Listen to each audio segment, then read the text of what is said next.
Warning: this video contains major plot spoilers for the following games.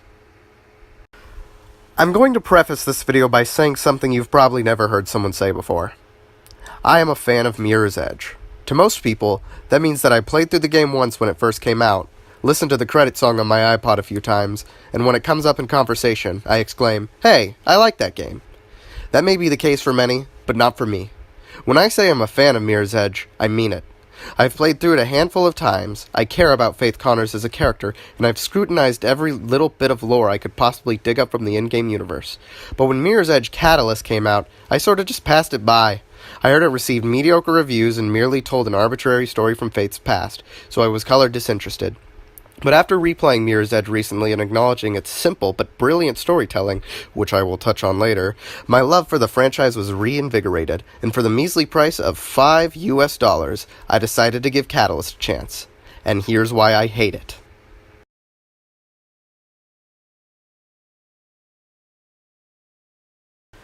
Okay, that might have been an overstatement. I don't hate Catalyst by any stretch of the word. As a standalone game, I think it's actually pretty great. The idea of having a Titanic city as a playground and base of operations for a story to unfold is actually pretty cool. Sure, it's been done before, and better for that matter, but I still really enjoyed the sci-fi twist we usually don't get to see in open-world games. Sure, it feels empty at times, and the online aspect is more of a hindrance than a feature, but most of the gameplay aspects were a substantial improvement. Faith now moves with more fluidity than ever, and the game is outright gorgeous. The once linear and admittedly repetitive stages are now replaced with a diverse open world that only ever gets tedious when you're forced to traverse the same area too often. Otherwise, we see more of the city than ever before, but there's a big twist. It's now called the City of Glass, which is where my gripes with the game begin. In order to see where Catalyst went so wrong, we need to direct our attention to another game that came out around the same time as Mirror's Edge. It's a pretty small game, so you've probably never heard of it. It's called Portal. Okay, all jokes aside, I think these games are way more alike than you might initially believe. They were both complete game changers for their time, featured a quiet but badass female protagonist, and had the motif of raising up against a force much larger than the protagonist. Portal told the story of a presumably amnesiac test subject in a disturbingly sterile environment who must solve a volley of dangerous tests in a desperate attempt to get merely a shot at being liberated. As the player follows the subject named Chell on her journey, they notice an ominous absence of humans. Upon finding an unintended back door, Chell makes a mad dash through the facility with its facade removed, clambering to locate the mysterious voice guiding her. Upon reaching the final room, she is given a rude welcome by their gargantuan computer, Gladys. With a little bit of leverage, Gladys admits she killed the vast majority of the employees at the laboratory by pumping a deadly neurotoxin throughout the facility. Chell and Gladys engage in a battle of epic proportions, and upon being defeated, Gladys sings a cute song congratulating the player and granting them their freedom. Aside from a few unsettling Easter eggs, that's pretty much all there is to Portal.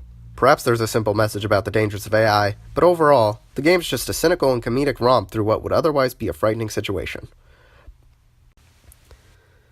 Portal immediately became a smash hit and work began on a sequel. This sequel introduced 4 new major characters alongside a cast of zany side characters the player meets along the way. Though the visuals and layout of the facility were retconned, the game takes the player through several familiar locations in order to calibrate them to the new art style. The reawakened Gladys is now very bitter with Chell and her dorky personality core companion named Wheatley. This game rocks the world of Portal by fleshing out the previously sparse lore. Not to mention, the characters' personalities are meticulously designed to create only the wackiest and most unpredictable of situations.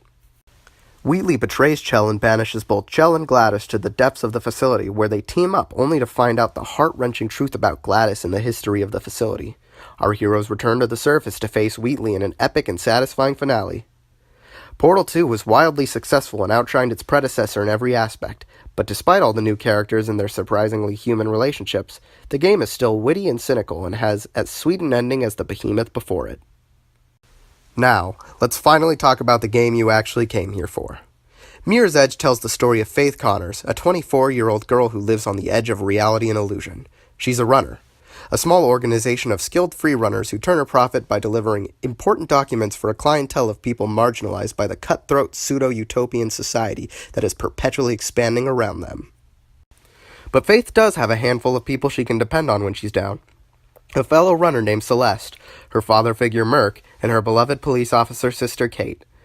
Faith's story unfolds in an unnamed city in Asia, not too different from what you might see today.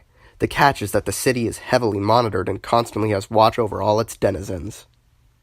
Those who refuse to comply are often brutalized, put through kangaroo court, and tossed in prison to rot.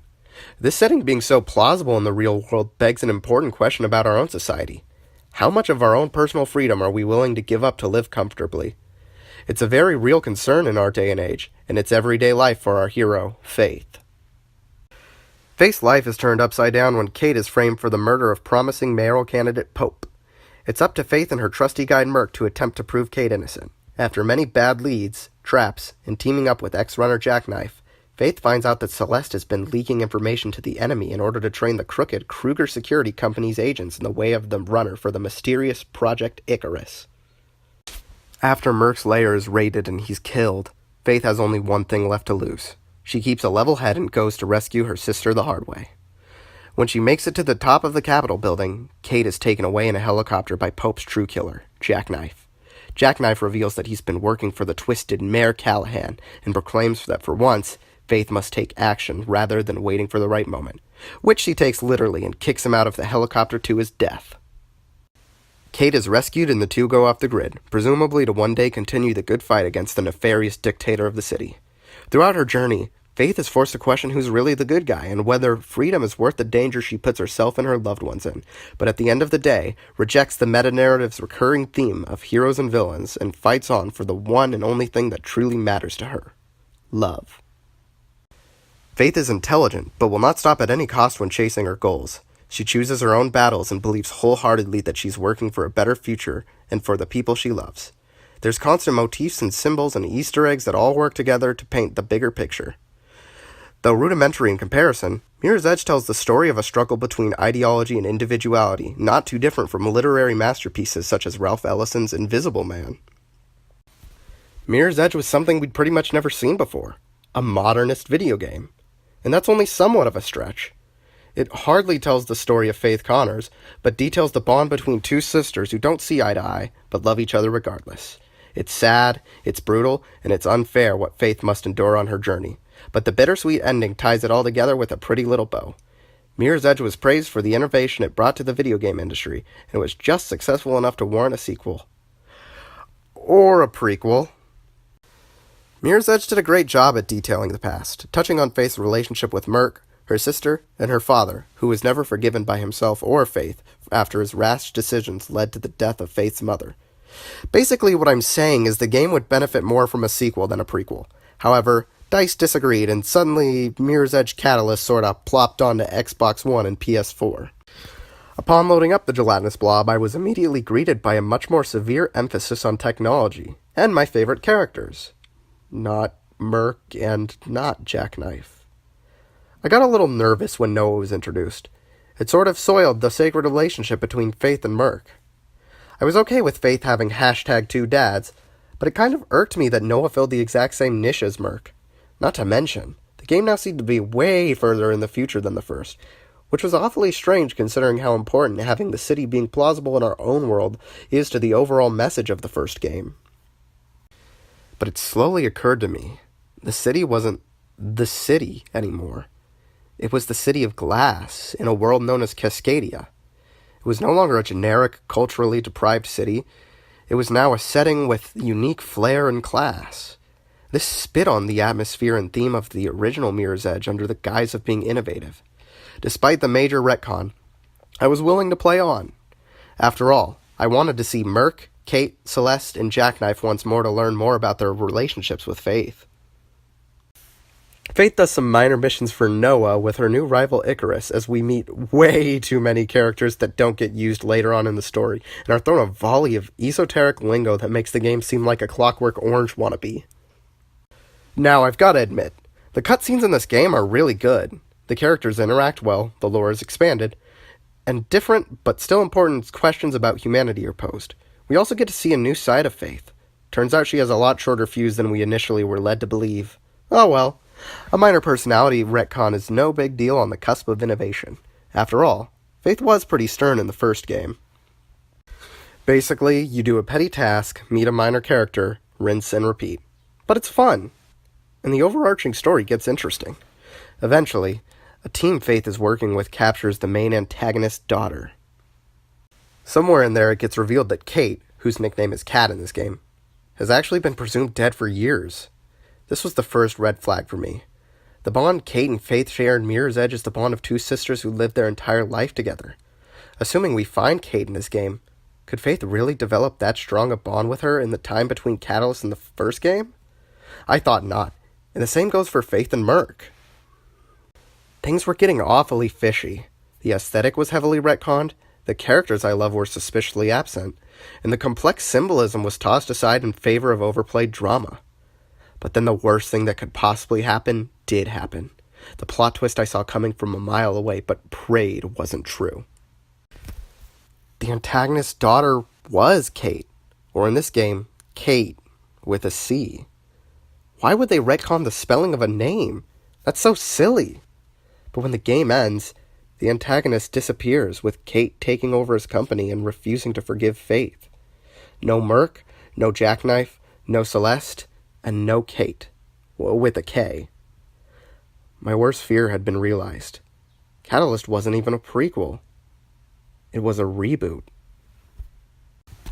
Okay, so you're probably wondering why I went into such depth about the Portal series in a video about Mirror's Edge. The reason why is because I believe that Catalyst was supposed to be a renaissance to the Mirror's Edge series in the same vein Portal 2 was to Portal. What DICE failed to recognize, however, was why Portal 2 worked so well. Portal 2 took an outwardly simple game and expanded upon it, respecting and building upon its lore rather than trying to change it to fit a new narrative. Instead, what DICE ended up trying to replicate was the settings and concepts seen in the game, but the new art style and time period ended up working to Catalyst's detriment rather than in its favor as Portal 2 did. Portal 2 realized the potential that Portal had and carefully used it to create a much more complex masterpiece that still obviously took place in the same world. Catalyst abandoned every intricate theme, symbol, and motif Mirror's Edge set in place in favor of much simpler black and white ones. And of course, it decided that Mirror's Edge's story and narrative were not worthy and desperately needed reworking, leaving it pretty much unrecognizable from its predecessor.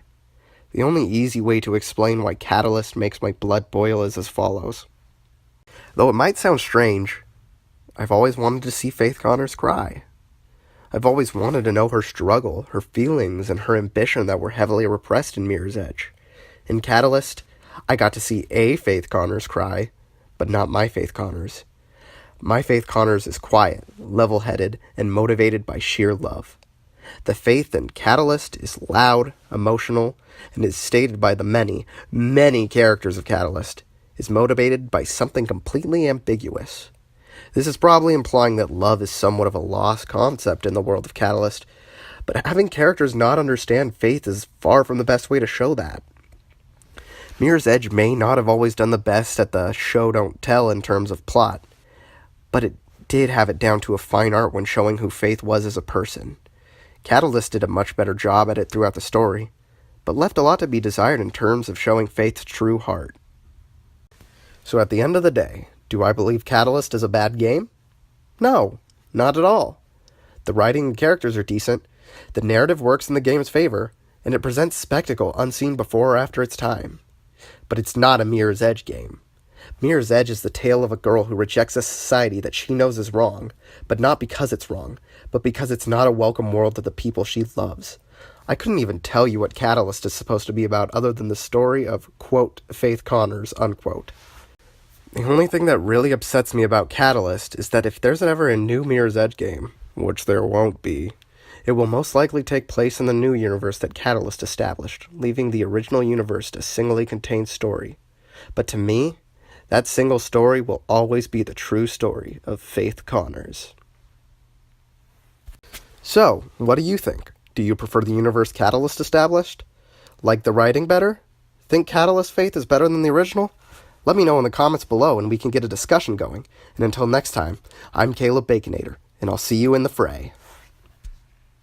Hey guys, so while I was editing this video, I found out that there's actually a comic based off Mirror's Edge 1. I thought that there was only the Catalyst comic. So basically, most of my complaints in this video are completely obsolete, and I spent like 3 hours writing a script.